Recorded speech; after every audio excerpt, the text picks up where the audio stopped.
Friends, welcome back. ಎಲ್ಲರೂ ಹೆಂಗಿದ್ದೀರಾ? ಎಲ್ಲರೂ ಚೆನ್ನಾಗಿದ್ದೀರಾ ಅಂತ ಭಾವಿಸ್ತೀನಿ. ಫ್ರೆಂಡ್ಸ್, ನಾನು ನಿಮ್ಮ ಹಳ್ಳಿ ಆಶಾ. ಇವತ್ತು ಶುಕ್ರವಾರ ಬೆಳಗ್ಗೆ 7:30 ಆಗಿದೆ ಅನಿಸುತ್ತೆ. ನಾವು ಎಲ್ಲರೂ ನಮ್ಮ ಮನೆ ದೇವ್ರಿಗೆ ಹೋಗ್ತಾ ಇದ್ದೀವಿ. ಆ್ಯಕ್ಚುಲಿ ಇದು ನಾವು ಡಿಸೆಂಬರಲ್ಲಿ ಹೋಗ್ಬೇಕಿತ್ತು. ಸಮಸ್ಯೆ ಇರೋದ್ರಿಂದ ಈಗ ಎಲ್ಲರೂ ಹೋಗ್ತಾಯಿದ್ದೀವಿ ಮನೆ ದೇವರಿಗೆ. ಅಂದರೆ ಇಡೀ ನಮ್ಮ ಫ್ಯಾಮಿಲಿ, ಒಂದೇ ಫ್ಯಾಮಿಲಿಯವರು 13 ಮನೆಯವರಿದ್ದೀರಿ. ಸೊ 13 ಮನೆಯವರು ಕೂಡ ನಮ್ಮ ಮನೆ ದೇವ್ರಿಗೆ ಹೋಗಿ ನಾವು ಅಕ್ಕಿ ತರಿಸ್ಕೊಳ್ಬೇಕು ಪ್ರತಿ ವರ್ಷ. ಸೊ ಹಾಗೆ ಈ ವರ್ಷವೂ ಕೂಡ ಹೊರಟಿದ್ದೀವಿ. ಗೈಸ್, ಅದಕ್ಕೆ ಹೋಗೋದಕ್ಕೆ ಬಿಸಿಲೆಲ್ಲ ಕೆಲಸ ಮಾಡಿರ್ತೀವಲ್ವ, ಫೇಸ್ ಪ್ಯಾಕು ಅದು ಹಾಕೋಣ ಅಂತ ಮನೆಯಲ್ಲೇ ಮಾಡ್ಕೊಂಡಿದ್ದೀನಿ. ಸಿಂಪಲಾಗಿ ಒಂದು ಸ್ವಲ್ಪ ಕಡಲೆ ಹಿಟ್ಟು, ಅಕ್ಕಿ ಹಿಟ್ಟು, ಮೊಸರು, ಒಂದು ಚಿಟಿಕೆ ಅರಿಶಿನ ಹಾಕ್ಕೊಂಡು ಸ್ವಲ್ಪ ಹಾಕ್ಕೊಂಡಿದ್ದೀನಿ. ಹಾಗೆ ಲೈಟಾಗಿ ಸ್ವಲ್ಪ ಮಸಾಜ್ ಮಾಡೋಣ ಅಂತ ನೋಡ್ತಾ ಇರ್ಬೋದು. ಗೈಸ್, ಬನ್ನಿ ಎಲ್ಲರೂ ನಮ್ಮ ಮನೆ ದೇವ್ರನ್ನ ತೋರಿಸ್ತೀನಿ. ಎಲ್ಲರೂ ಮಿಸ್ ಮಾಡ್ದಲೆ ಕೊನೆವರೆಗೂ ಈ ವಿಡಿಯೋನ ಎಂಡ್ ಆಗೋವರೆಗೂ ನೋಡಿ. ನಮ್ಮ ಮನೆ ದೇವರು ಯಾವುದು, ಹಾಗೆ ನಾವು ಯಾವ ಥರ ಮಾಡ್ತೀವಿ. ನಾವು ಸ್ವಲ್ಪ ಅಲ್ಲಿ ನಾನ್ ವೆಜ್ ಎಲ್ಲ ಮಾಡಬೇಕು. ಸ್ವೀಟು ಮೊದಲು, ಸ್ವೀಟ್ ಅಂದರೆ ಫಲಾರ ಆ ಥರದ್ದು ಅವರು ಮುಂಚೆನೇ ತೊಗೊಂಡೋಗಿ ಕೊಟ್ಟಿರ್ತೀವಿ, ಅವ್ರು ಮಾಡ್ತಾರೆ. ಸೊ ಈಗ ನಾವು ಅಲ್ಲಿ ಹೋದ್ಮೇಲೆ ಅಭಿಷೇಕ ಮಾಡಿ ನಂತರ ನಾವು ನಾನ್ ವೆಜ್ ಮಾಡೋದು. ಅಲ್ಲಿವರೆಗೂ ಏನೂ ಇದು ಮಾಡೋಂಗಿಲ್ಲ, ನಾನ್ ವೆಜ್ ಏನೂ ಮಾಡೋಂಗಿಲ್ಲ. ಸೊ ಗೈಸ್, ಬನ್ನಿ ನಾವು ಯಾವ ಥರ ಮಾಡ್ತೀವಿ, ನಮ್ಮ ಮನೆ ದೇವ್ರು ಯಾವುದು ಅಂತ ತೋರಿಸ್ತೀನಿ. ನಾನೀಗ ಫ್ರೆಶ್ ಅಪ್ ಆಗಿ ಬರ್ತೀನಿ. ಇವತ್ತು ಶುಕ್ರವಾರ ಬೇರೆ, ಮನೇಲಿ ಪೂಜೆ ಮಾಡಿ ಆಮೇಲೆ ಹೊರಡಬೇಕು. ಸೊ ಗೈಸ್, ಫ್ರೆಶ್ ಅಪ್ ಆಗಿ ಬಂದಾಯಿತು. ಸೊ ನೋಡ್ತಾ ಇರ್ಬೋದು, ಇದರಲ್ಲಿ ಪರವಾಗಿಲ್ಲ, ಸ್ಕಿನ್ ಸ್ವಲ್ಪ ಬ್ರೈಟ್ ಆಗಿದೆ. ಮನೆಯಲ್ಲಿರೋ ಐಟಮ್ ಅಲ್ವಾ, ಸೊ ಹಾಗಾಗಿ ನಡೆಯುತ್ತೆ, ಯಾರೇ ಸೈಡ್ ಎಫೆಕ್ಟ್ ಇರಲ್ಲ. ಸೊ ಹಾಗಾಗಿ ಏನೂ ಅನಿಸಿಲ್ಲ. ಸ್ನೇಹಿತರೆ, ಇವತ್ತು ಪೂಜೆ ಮಾಡಿ ಇವಾಗ ಆಮೇಲೆ ನಾನು ರೆಡಿ ಆಗಬೇಕು. ನಾನು ಡ್ರೆಸ್ಸಲ್ಲೇ ಹೋಗೋಲ್ಲ ದೇವಸ್ಥಾನಕ್ಕೆ. ಯಾವಾಗಲೂ ಎಲ್ಲಿಗೆ ಹೋದ್ರೂ ನಾನು ಸೀರೆ ಹಾಕೊಂಡೇ ಹೋಗೋದು. ತುಂಬ ದೂರ ಪ್ರಯಾಣ ಅಂದರೆ ಮಾತ್ರ ನಾನು ಸ್ವಲ್ಪ ಡ್ರೆಸ್ ಆ ಥರದ್ದು ಹಾಕೊಂಡು ಹೋಗೋದು. ನನಗೆ ಸೀರೆ ಅಂದರೆ ತುಂಬಾ ಇಷ್ಟ. ಸೀರೆ ಮ್ಯಾಚಿಂಗ್ ಬಳೆಗಳು ಹಾಕೋದು ಈ ಥರದ್ದೆಲ್ಲ ನಂಗೆ ತುಂಬಾ ಇಷ್ಟ. ಹಾಗೆ ಬನ್ನಿ ಪೂಜೆ ಮಾಡಿ ಆಮೇಲೆ ನಾನು ನಿಮಗೆ ಹೆಂಗೆ ರೆಡಿ ಆಗ್ತೀನಿ ಅಂತ ತೋರಿಸ್ತೀನಿ. ಓಕೆ.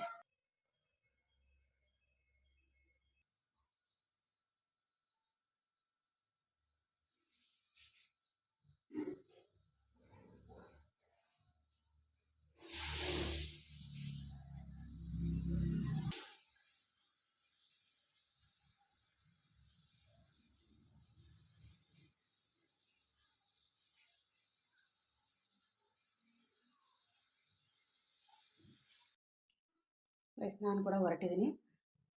ಉಟ್ಬಿಟ್ಟು ಈ ಥರ ಇದೆ, ನೋಡ್ತಾ ಇರ್ಬೋದು. ಲೇಟ್ ಆಗಿಬಿಟ್ಟಿದೆ, ಎಲ್ಲರೂ ಕೂಗಾಡ್ತಿದ್ದಾರೆ. ಸರ್, ಅಲ್ಲಿ ಹೋಗಿ ಮೀಟ್ ಆಗೋಣ ಬನ್ನಿ.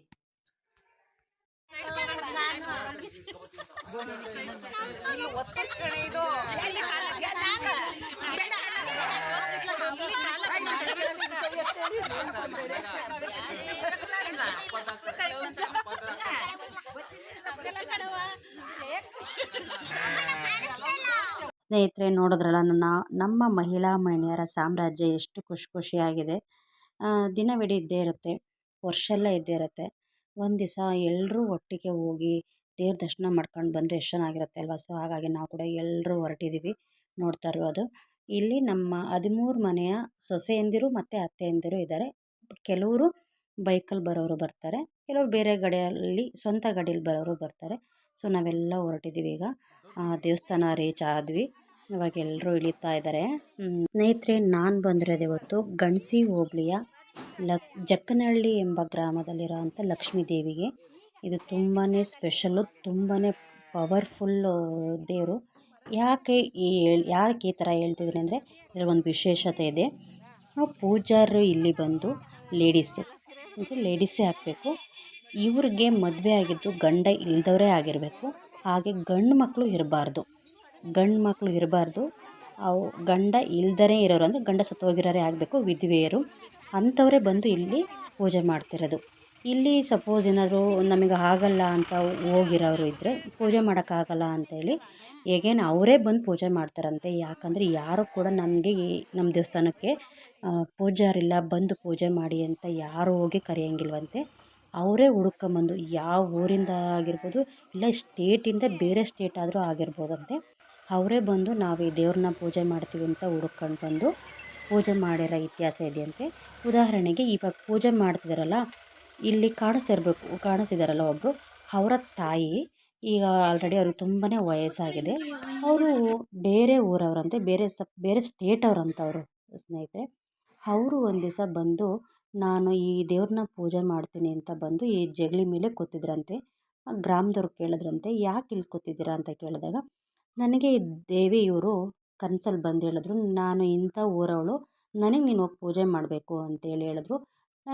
ಯಾಕಂದರೆ ಅವ್ರಿಗೆ ಸ್ನೇಹಿತರೆ, ಅವರಿಗೆ ಈ ಊರ ಅಡ್ರೆಸ್ ಎಲ್ಲ ಏನೋ ಗೊತ್ತಿರಲ್ಲ, ಅವರೇ ಹುಡ್ಕೊಂಬಂದು ಪೂಜೆ ಮಾಡ್ತಾರಂತೆ. ಸೊ ನೋಡ್ತಾ ಇರ್ಬೋದು ಒಳಗಡೆ ಮಾಡ್ತಿರೋದು ಲೇಡೀಸು. ಸ್ನೇಹಿತರೆ, ಇವಾಗ ನಾವು ಕೂಡ ಪೂಜೆ ಎಲ್ಲ ಆಯಿತು. ಪೂಜೆ ಆಗಿ ಕ್ಲೀನಾಗಿ ನೋಡ್ತಾ ಇದ್ದಾರಲ್ಲ, ಇವರ ಅಮ್ಮ ಮುಂಚೆ ಬಂದು ಇಲ್ಲಿ ಅಭಿಷೇಕ ಏನು ಮಾಡ್ತಿದ್ದಾರೆ, ಅವ್ರ ಅಮ್ಮ ಮುಂಚೆ ಬಂದು ಇಲ್ಲಿ ದೇವ್ರನ್ನ ಪೂಜೆ ಮಾಡ್ತಿದ್ದು. ಈಗ ಅವ್ರು ತುಂಬಾ ಏಜ್ ಪರ್ಸನ್ನು. ಸೊ ಹಾಗಾಗಿ ಅವ್ರ ಮಗಳೇ ಪೂಜೆ ಮಾಡ್ತಿದ್ದಾರೆ. ನೋಡ್ತಾ ಇದ್ದಾರಲ್ಲ, ಅವ್ರಿಗೂ ಕೂಡ ಕಾಲು ತುಂಬ ಪೇಯ್ನ್ ಇದೆ. ಅವ್ರಿಗೂ ಆಗಲ್ಲ ಇದು ಮಾಡೋದಕ್ಕೆ. ಅವ್ರು ಆಗಲ್ಲ ಅಂತ ಹೋಗೋಂಗೂ ಇಲ್ಲ.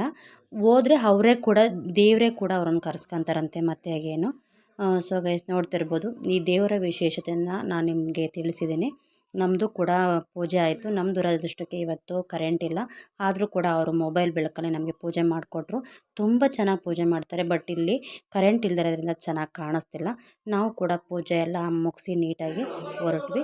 ಪಕ್ಕದಲ್ಲಿ ಇನ್ನೊಂದು ದೇವಸ್ಥಾನ ಇದೆ, ಚಿಕ್ಕಮ್ಮ ದೇವಸ್ಥಾನ ಅಂತ. ಗೈಸ್ ನೋಡ್ತಾ ಪಕ್ಕದಲ್ಲೇ ತೋರಿಸ್ತೀನಿ, ಕಾಣಿಸುತ್ತೆ. ಅವ್ರಿಗೂ ಕೂಡ ಪೂಜೆ ಮಾಡ್ಕೊಂಡು ನಾವು ಇನ್ನೊಂದು ದೇವ್ರಿಗೆ ಹೋಗಬೇಕು. ತಿಮ್ಮಪ್ಪ ಅಂದರೆ ಅರೆಕಲ್ ತಿಮ್ಮಪ್ಪ ಅಂತ. ಸೊ ಆ ದೇವರು ಹೋಗಿ ನಾವು ಸ್ಪೆಷಲ್ ಎಲ್ಲ ಮಾಡ್ತೀವಿ. ಗೈಸ್, ನೋಡ್ತಾ ಇದ್ರಲ್ಲ, ಯಾರಿಗೆಲ್ಲ ಈ ವಿಡಿಯೋ ಇಷ್ಟ ಆಯಿತು ಲೈಕ್ ಮಾಡಿ, ಶೇರ್ ಮಾಡಿ, ಕಮೆಂಟ್ ಮಾಡಿ, ಹಾಗೆ ಸಬ್ಸ್ಕ್ರೈಬ್ ಆಗೋದ ಮರಿಬೇಡಿ. ಗೈಸ್, ಇದೇ ಚಿಕ್ಕಮ್ಮನ ದೇವಸ್ಥಾನ. ಇಲ್ಲಿಂದ ಪೂಜೆ ಮಾಡಿಸ್ಕೊಂಡು ನಾವು ಬೇರೆ ಊರಿಗೆ ಹೋಗ್ತೀವಿ. ಮುಂದೆ ಮಾಡೋ ಲಾಗ್ನ ನೆಕ್ಸ್ಟ್ ವಿಡಿಯೋದಲ್ಲಿ ಹಾಕ್ತೀನಿ. ಯಾರು ಕೂಡ ಮಿಸ್ ಮಾಡ್ದಲ್ಲಿ ವಿಡಿಯೋನ ವಾಚ್ ಮಾಡಿ. Thank you for watching.